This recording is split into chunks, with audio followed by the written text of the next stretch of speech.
My daughter threatened, "Give me $50,000 or I accuse you of abuse." I walked into the police station with extortion evidence. Then I cut her off, hired a forensic psychologist, and sued for defamation. Her brave post got deleted by lawyers at dawn. I'm a 52-year-old male. I've spent the last 24 years of my life dedicated to one person, my daughter Rachel. Her mother passed away from a sudden illness when Rachel was just a toddler, leaving me to navigate the labyrinth of single parenthood. And I tried my best. Ballet recitals, science fair projects, scraped knees, broken hearts, I was there for all of it. We were a team. I thought we were unbreakable. I work a steady, if unspectacular, job in logistics. I saved diligently, not for a lavish retirement but to give her a good start in life. I paid for her college, co-signed for her first car, and still sent her a few $100 a month to help with her bills, even though she graduated 2 years ago. Last Tuesday, she called and asked to come over to talk about something important. I figured she was finally going to tell me she was getting serious with her boyfriend Tyler. He's not my favorite. He's a self-proclaimed entrepreneur who seems to float from one brilliant soon-to-be millionaire idea to the next, all while living in Rachel's apartment and using her car. She arrived looking nervous, picking at the label of a water bottle. We did the usual small talk dance. "How's work? How's the car running?" Then she dropped it. "Dad, I need your help," she started, her voice unnaturally formal. "Tyler and I have this incredible opportunity. It's a game changer, but we need capital to get in on the ground floor." I kept my face neutral. "Okay, what kind of opportunity?" "It's complicated," she hedged. "It's a tech-based import venture, high yield, fast turnaround, but the buy-in is $50,000.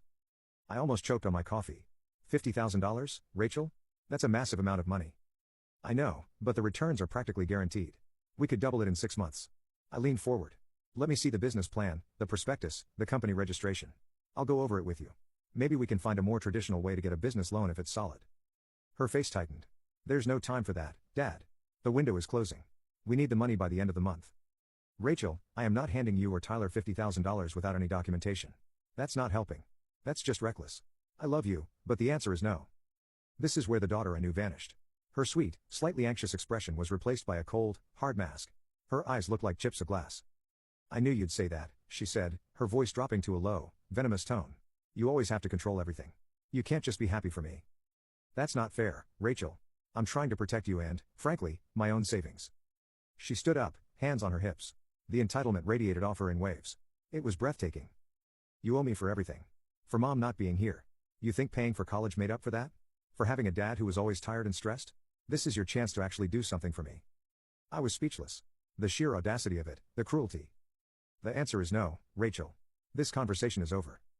She took a step closer, her face contorted with a chilling smirk. "No, it's not. Here's what's going to happen. You're going to transfer me the $50,000. If you don't, I'm going to go to the police. I'm going to tell them that you hurt me when I was a kid, that you used to lock me in my room, that you hit me. I'll make a post online. I'll tell everyone what a monster you are behind closed of living in a low-grade state of terror." The online campaign had intensified. Rachel's vague posts were replaced with more specific, poisonous breadcrumbs dropped in the comments. She implied I used to lock her in a room as a child, twisting a stupid towel punishment when she was 16 into a narrative of imprisonment. The likes and "we believe you" comments poured in. I started getting looks from neighbors.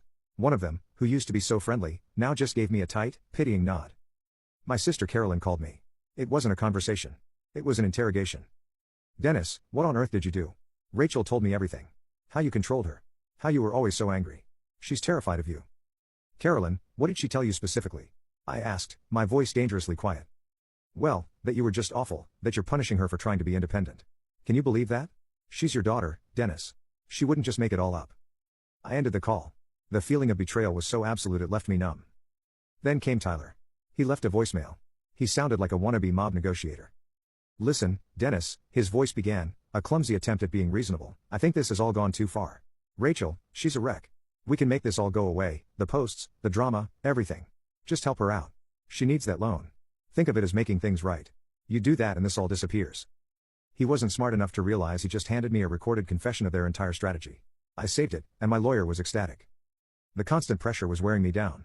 I was living on coffee and antacids.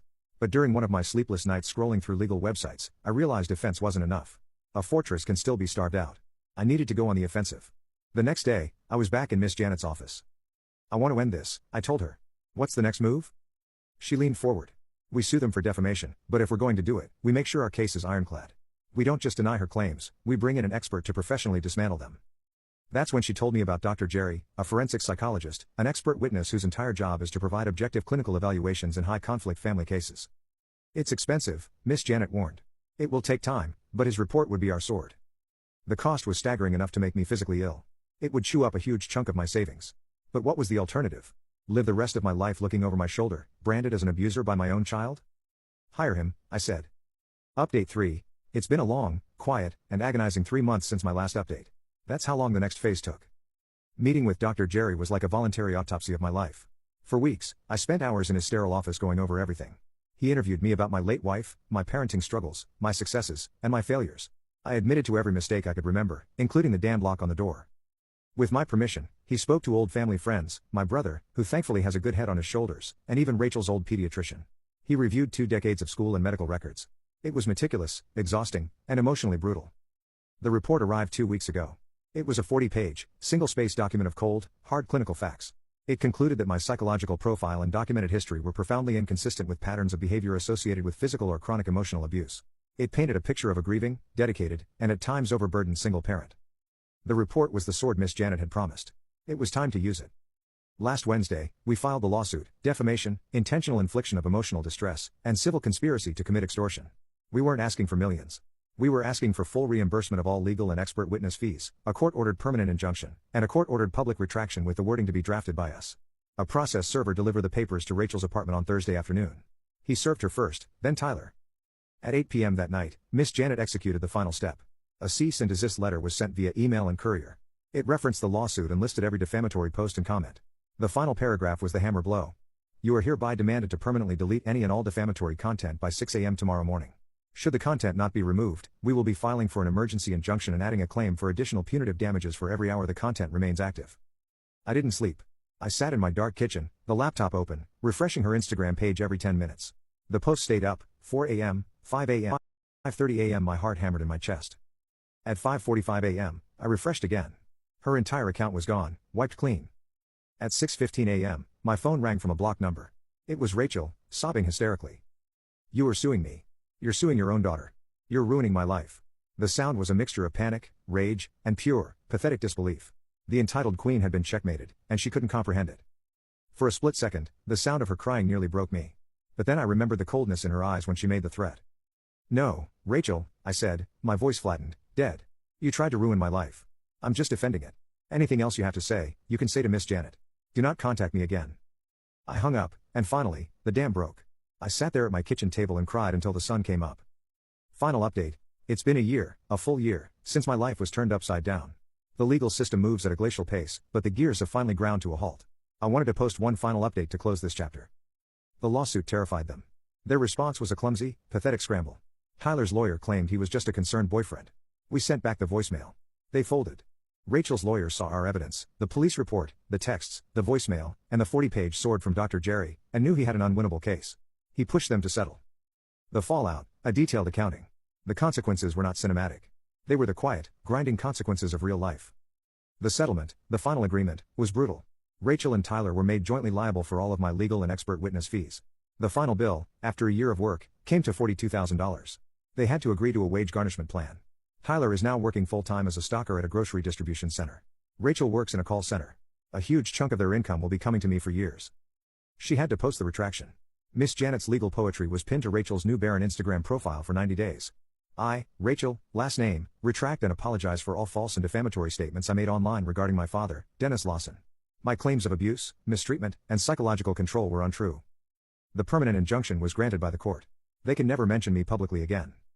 The social and family consequences. The retraction was a nuclear bomb. The I believe you crowd vanished. She was no longer a brave survivor. She was a proven liar and extortionist. I heard she lost most of her friends.